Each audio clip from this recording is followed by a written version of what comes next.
सुप्रभात बच्चों। Online class में आपका स्वागत है। मैं Neeta Chaudhary Fortune International School से। तो बच्चों, हम हिंदी के पद्य भाग का 8 चैप्टर पढ़ रहे थे, सुभद्रा कुमारी चौहान द्वारा लिखी हुई कविता।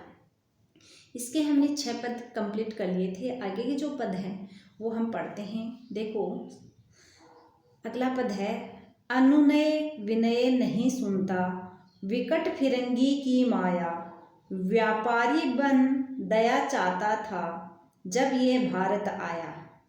डलहौजी ने पैर पसारे, अब तो पलट गई काया, राजाओं नवाबों को भी उसने पैरों से ठुकराया।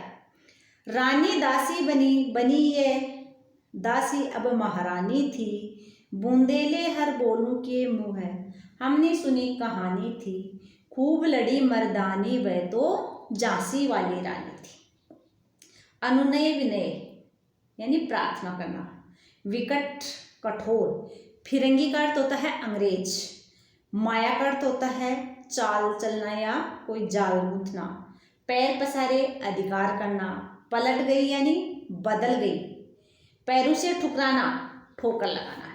तो इसमें कवयित्री कहती है कि अनुनय विनय नहीं सुनता, विकट फिरंगी की माया, व्यापारी बन दया चाहता था, जब ये भारत आया। कवयित्री कहती है कि अंग्रेज प्रार्थना से भी नहीं पिघलते थे, उनकी स्वार्थपूर्ण कपटी माया अत्यधिक कठोर एवं अमानवीय थी। पहले जब अंग्रेज भारत आए थे तब वे व्यापार करने के लिए भारत से दया चाहते थे, और अब भारतीय लोगों की प्रार्थना पर भी वो नहीं पिघलते हैं।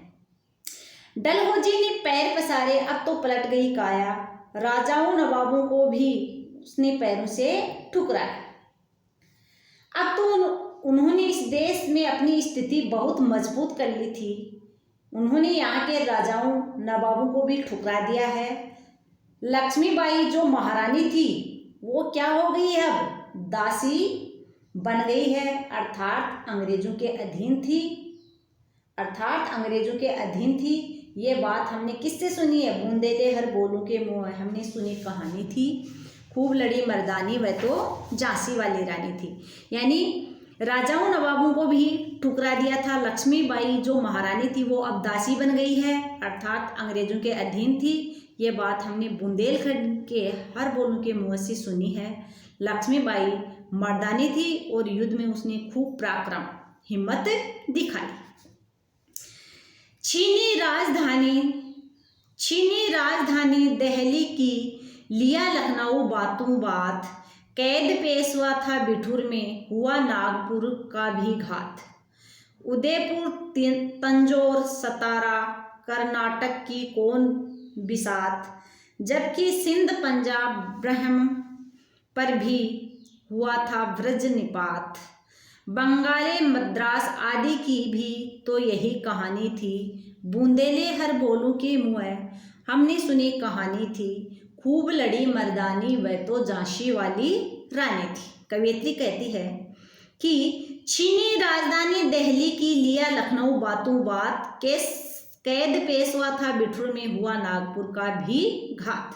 कवयित्री कहती है कि अंग्रेजों ने अपनी छल नीति के आधार पर या छल नीति के आधार पर भारत की राजधानी दिल्ली पर अधिकार कर लिया।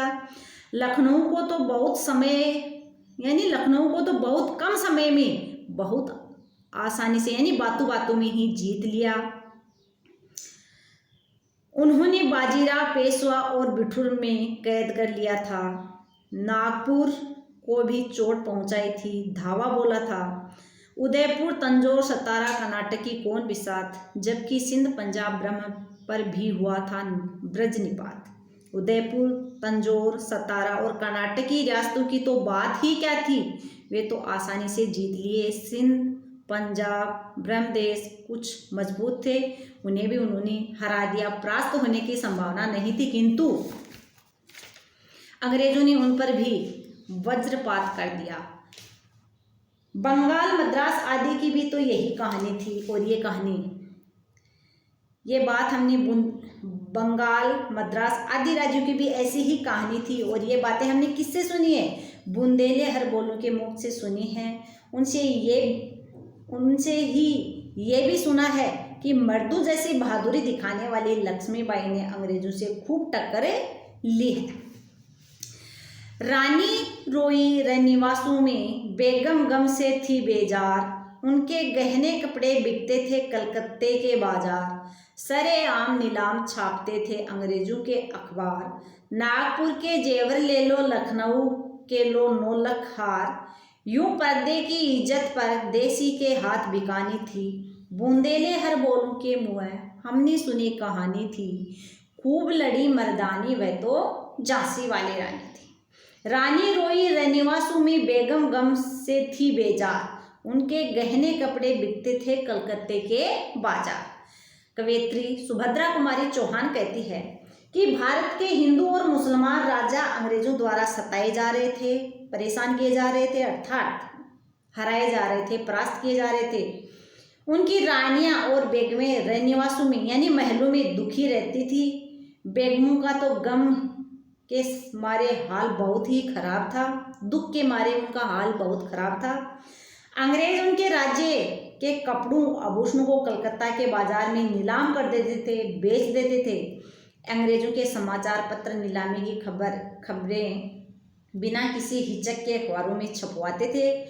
उनका ये व्यवहार रानियों बेगमों के लिए और भी शर्म पैदा करने वाला था। वे अखबारों में इस प्रकार के विज्ञापन छपवाते थे कि नागपुर के जेवर ले लो और लखनऊ के 9 लाख हार खरीदिए।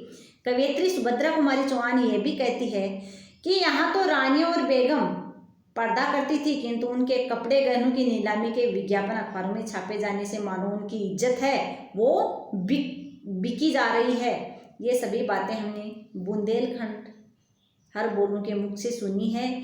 ये भी सुनते हैं कि लक्ष्मीबाई मर्दों की तरह बहुत ही बहादुरी पूर्वक लड़ी थी। अगला पद देखो। कुटिया में थी विषम वेदना, महलों में आहत अपमान, वीर सैनिकों के मन में था अपने पुरखों का अभिमान, नाना दुदू पंथ पेशवा जुटा रहा था सब सामान, बहन छबीली ने रणचंडी का कर दिया प्रकट आह्वान, हुआ यज्ञ प्रारंभ उन्हें तो सोई ज्योति जगानी थी, बूंदेले हर बोलू के मुँह हमने सुनी कहानी थी, खूब लड़ी मर्दानी वह तो झांसी वाली रानी थी।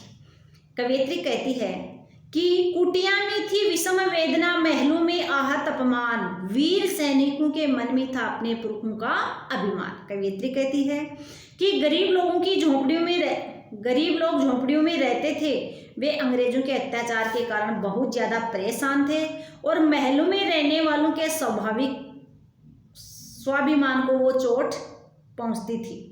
भारत के जो वीर सैनिक थे उन्हें भी अंग्रेजों के शासन में उनके व्यवहार से कष्ट होता था।